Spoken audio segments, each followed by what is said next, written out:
The first people who were witnesses to the resurrection were the ones who went to the tomb. The first people who became aware that hope and resurrection were possible were the ones who showed up to death. The first people who met Christ's resurrected body were the ones who went to take care of his dead body. It can be so tempting, especially on Easter, but in general, to move quickly through the sad parts, to fast forward through the last year, and to arrive at the alleluias and the hugs and the next things, the restaurants, the festivals, the weddings, all the things that we hope are coming, the hugs, the human contact, to skip where we've been in favor of where we're going. But even though signs of new life are coming, even though a significant chunk of us are vaccinated already, even though things are shifting, we don't know what it's going to be like yet. To find out what it's going to be like, we have to start where we are. And that means starting here in a cemetery. The losses of the last year have been unfathomable.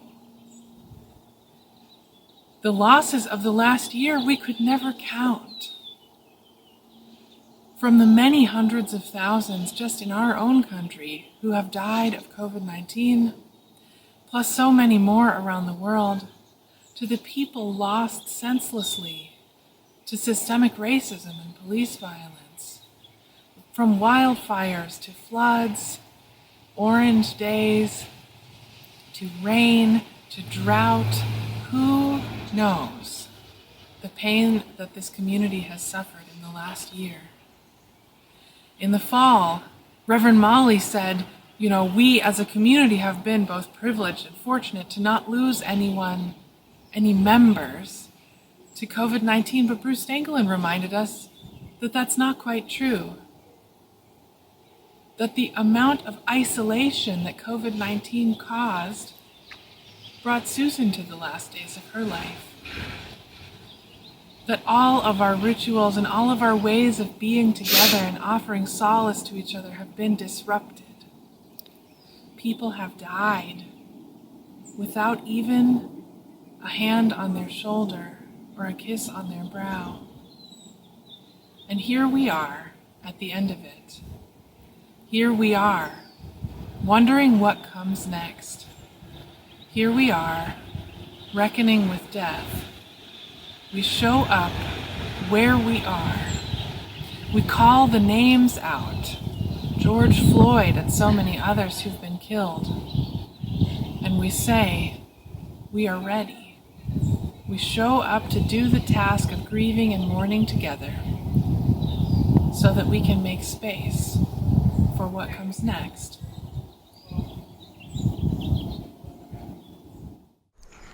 So what is next? Well, we don't really know yet. Not fully. We're somewhere in the middle of the story still.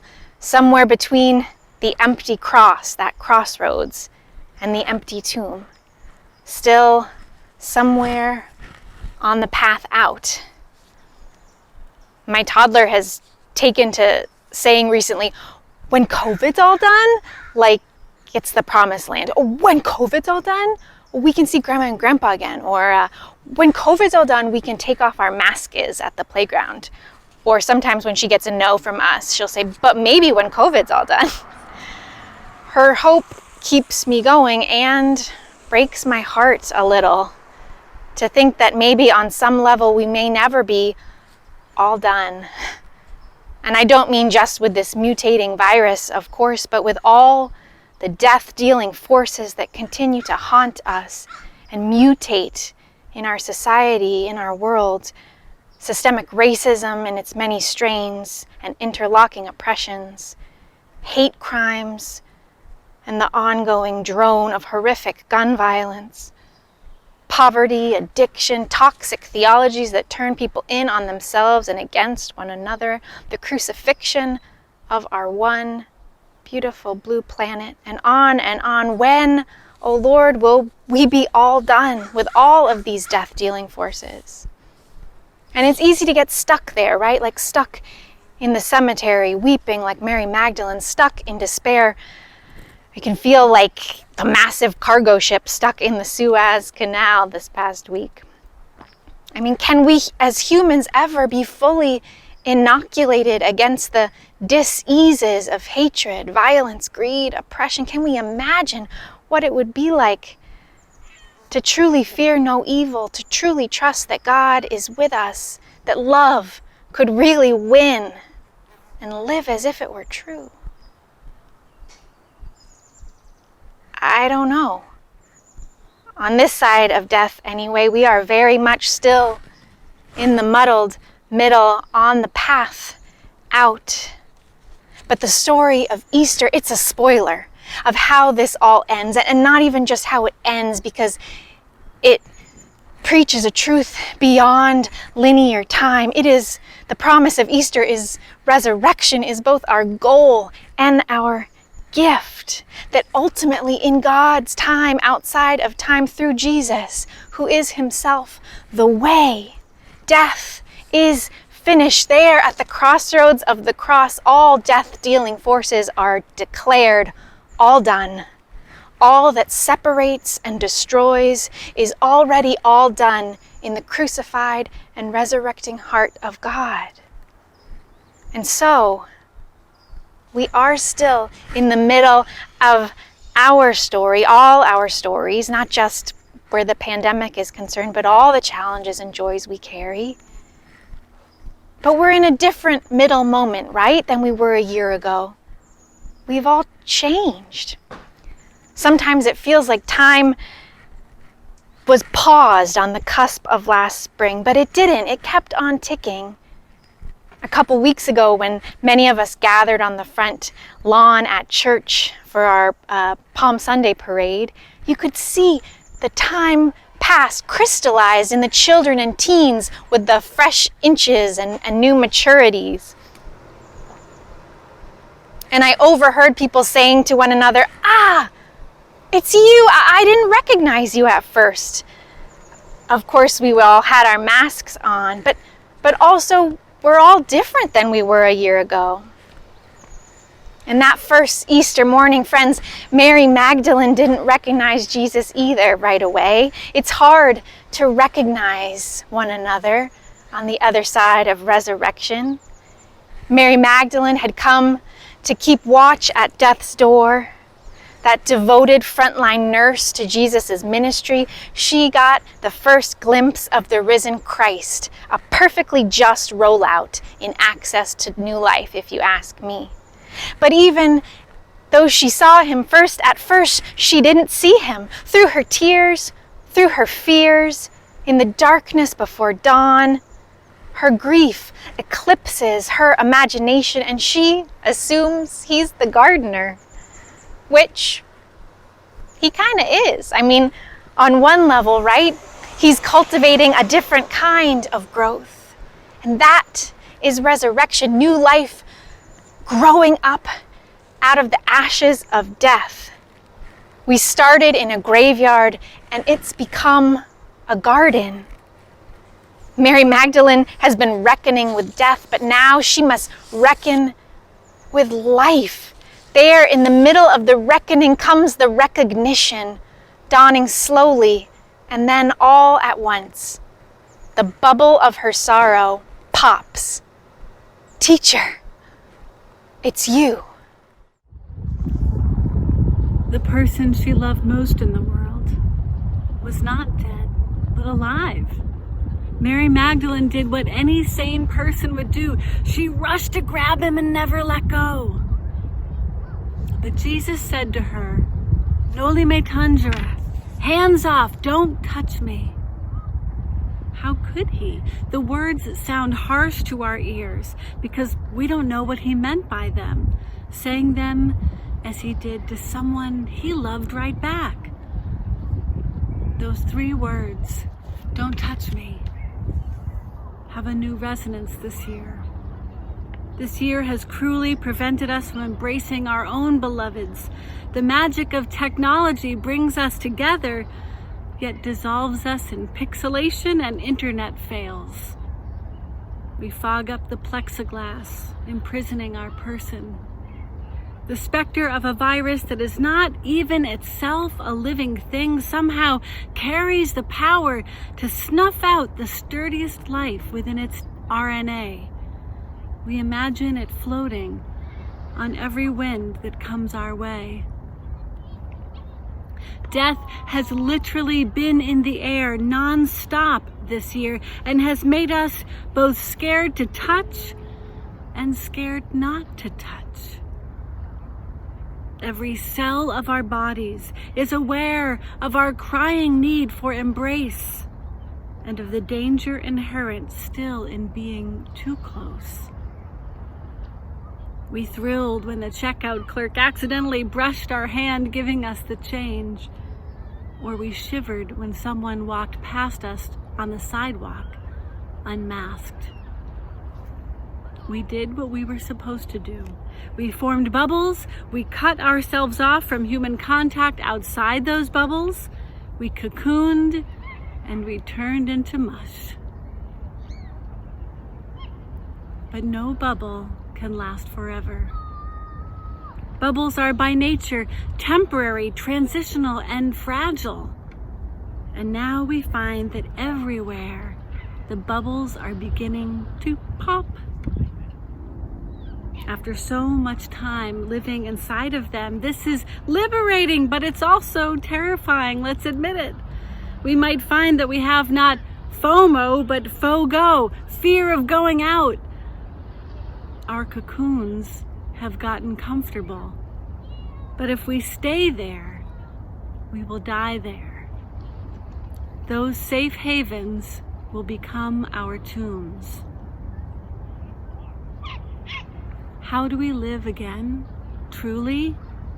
How do we trust life when we know that death is still out there waiting for us, rubbing its greedy hands together?